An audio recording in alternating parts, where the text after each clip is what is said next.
जय हिंद साथियों। स्वागत है आप सभी का सत्या एक्सेलेंट यूट्यूब चैनल पे। आज इस वीडियो में आपको बताने वाले हैं आईटीआई फर्स्ट ईयर का बेसिक चैप्टर व्यावसायिक सुरक्षा एवं स्वास्थ्य। इससे ज़्यादातर प्रश्न पूछे जाते हैं आईटीआई परीक्षा में। यदि आप आईटीआई फर्स्ट ईयर के छात्र हैं तो आप इस वीडियो को कंप्लीट देखिएगा।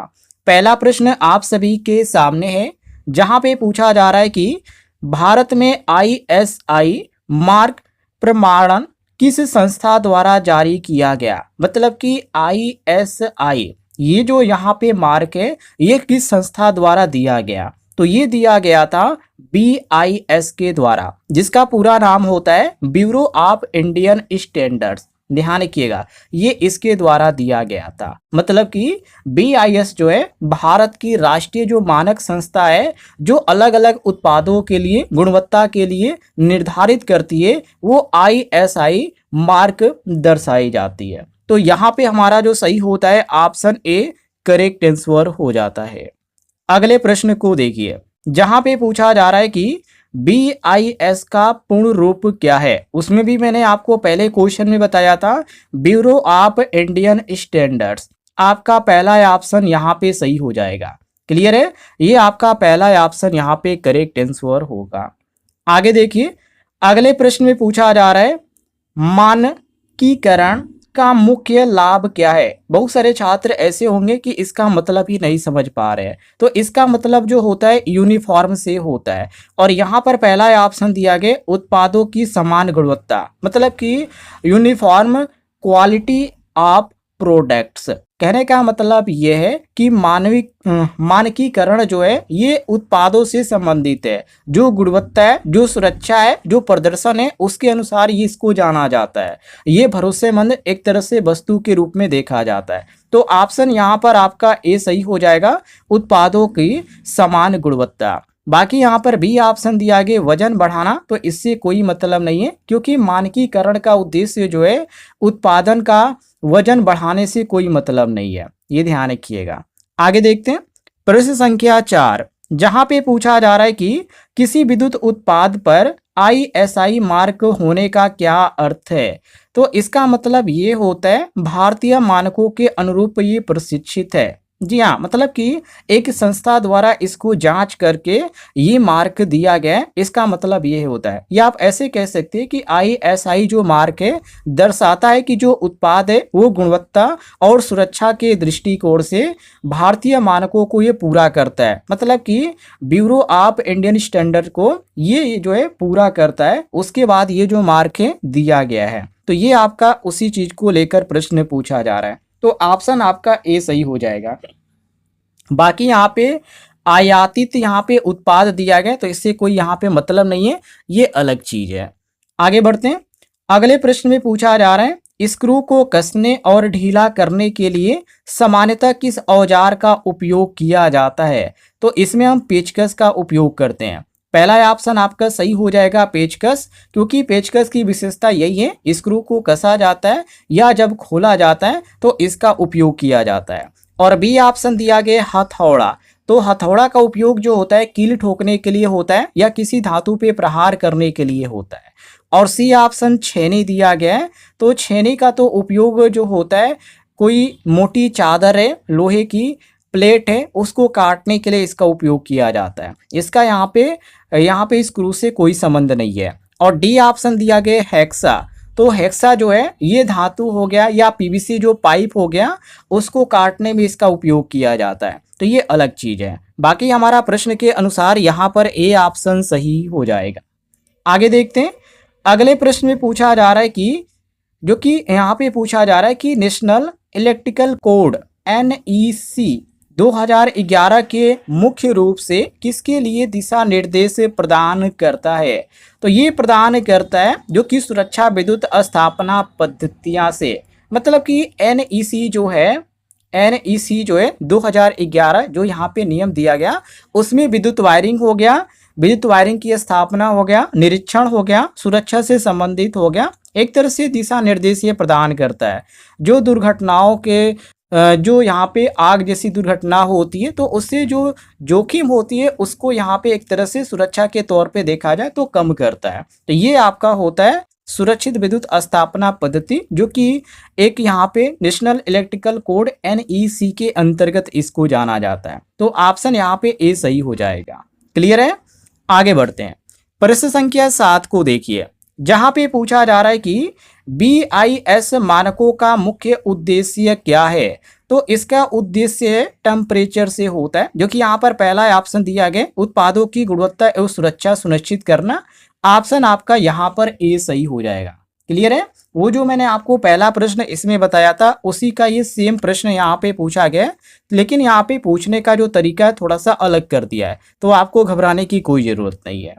आगे देखिए, अगले प्रश्न में पूछा जा रहा है, विद्युत तारों को काटने के लिए इलेक्ट्रीशियन सामान्यतः किस औजार का उपयोग करता है। तो एक इलेक्ट्रीशियन मतलब कि आप विद्युतकार हैं और आपको कोई वायर काटना है, तो उस समय आप क्या करेंगे, किस प्लायर का इस्तेमाल करेंगे। जैसे ए ऑप्शन दिया गया कॉम्बिनेशन प्लायर, बी ऑप्शन है पेंट ब्रश, सी ऑप्शन है स्पैनर और डी ऑप्शन दिया गया स्टील रूल। तो किसका आप इस्तेमाल करेंगे, तो हम करेंगे कॉम्बिनेशन प्लायर का। यहाँ पर हमारा ए ऑप्शन सही हो जाता है।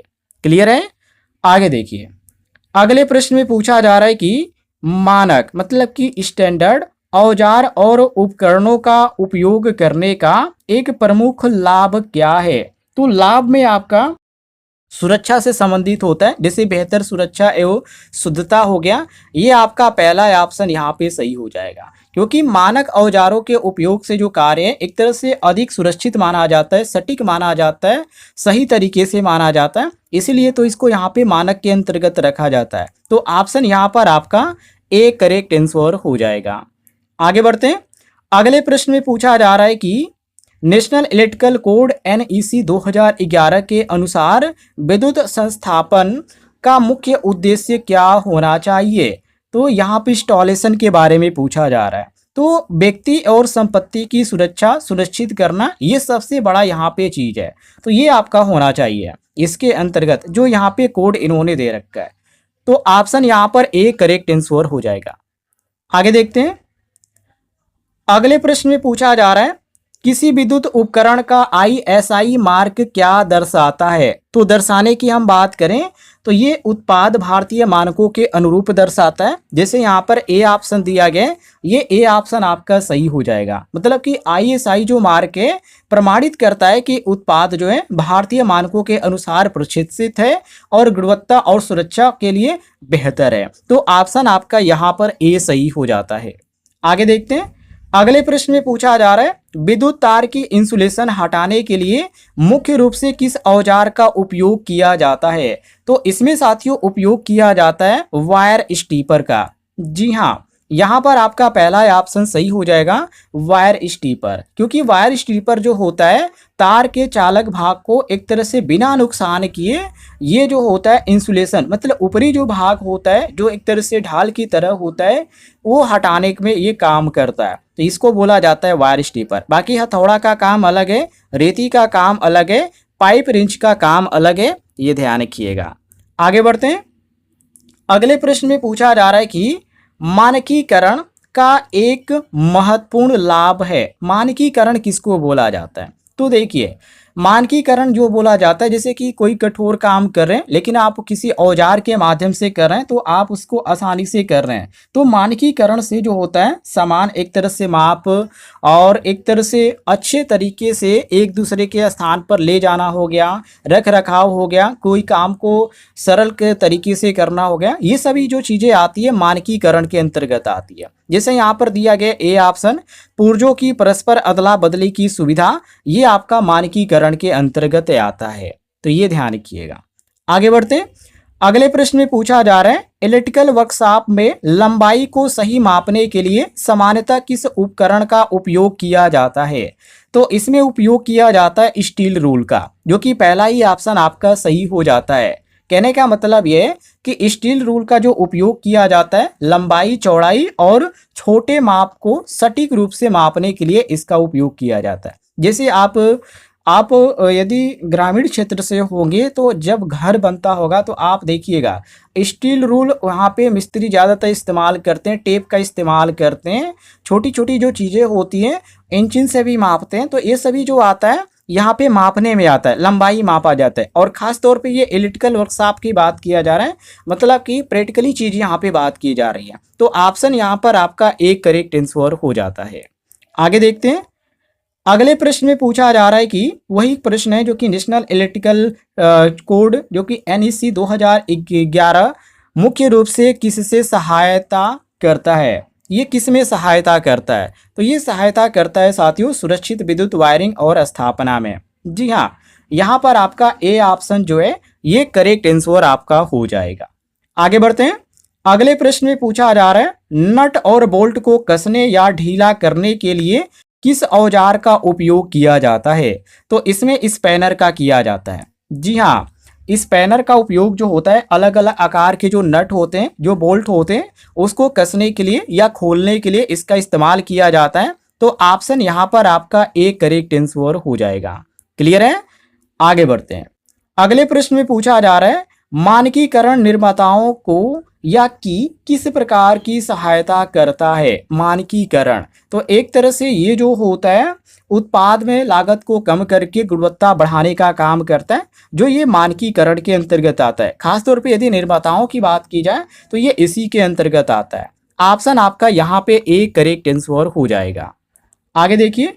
अगले प्रश्न में पूछा जा रहा है पेचकस का चयन करते समय कौन सा विनिर्देश महत्वपूर्ण होता है? तो पेचकस मतलब टिप का जो आकार और जो प्रकार है ये देखना चाहिए, जो कि यहाँ पर आपका ए है। देखिए कोई भी यहाँ पे आप किसी भी पेचकस का इस्तेमाल कर रहे हैं तो आप जो यहाँ पे इस्तेमाल कर रहे हैं, जो स्क्रू पे आप इस पेचकस का इस्तेमाल करेंगे, जैसे ये आपका जो होता है ये आप मान लीजिए स्क्रू है और ऊपर एक तरह से ऐसे कटिंग होता है। कभी कभी आप देखेंगे इसमें यहाँ पे क्रॉस कटिंग होता है। अब तो कई प्रकार के आ रहे हैं, 6 भी देखने को मिल रहे हैं। तो अलग अलग यहाँ पे पेचकस आते हैं, तो उसी को लेकर ये प्रश्न पूछा जा रहा है। तो टिप का आकार आपको देखकर पेचकस का चयन करना है, कहने का मतलब यही है। आगे देखिए। अगले प्रश्न में पूछा जा रहा है विद्युत संस्थापन में अग्नि सुरक्षा के लिए दिशा निर्देश कौन सा कोड प्रदान करता है? तो इसमें साथियों प्रदान करता है नेशनल इलेक्ट्रिकल कोड, जो कि यहाँ पर आपका ए ऑप्शन सही हो जाएगा। यही प्रदान करता है। ये एक तरह से जीके टाइप का क्वेश्चन है, इसको आप रट लीजिएगा। आगे बढ़ते हैं। अगले प्रश्न में पूछा जा रहा है विद्युत कार्यों में मानक औजारों का उपयोग क्यों किया जाना चाहिए? तो साथियों इसलिए यहाँ पे किया जाना चाहिए क्योंकि एक तरह से सुरक्षित भी है, शुद्धता भी है और लंबे तक आप इसको उपयोग भी कर सकते हैं। तो ये सबसे बड़ा रीजन बनता है, इसी कारण करना चाहिए। ऑप्शन आपका ए यहाँ पे करेक्ट आंसर हो जाएगा। क्लियर है साथियों?